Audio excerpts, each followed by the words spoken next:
Welcome back to another quick guide. Today I'll teach you how to transfer photos from an Android to an iPhone.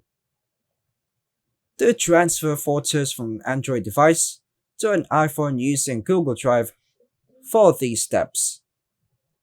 Download Google Drive from the Google Play Store if it's not already installed. Launch the Google Drive app and sign in with your Google account.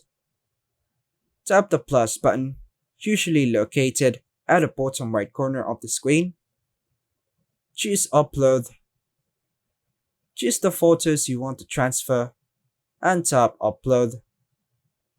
Wait for the upload to complete. Now, on your iPhone, download Google Drive from the App Store if it's not already installed.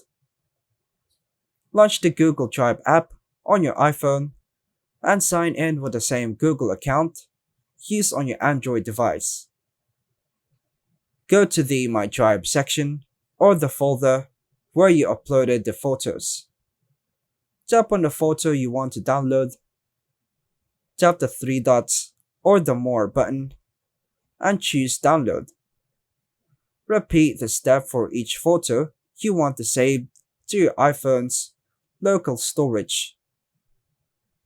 By following these steps, you can efficiently transfer photos from an Android device to an iPhone using Google Drive, ensuring they retain their quality and are easily accessible on your new device. And that's all for now, folks. Thanks for watching.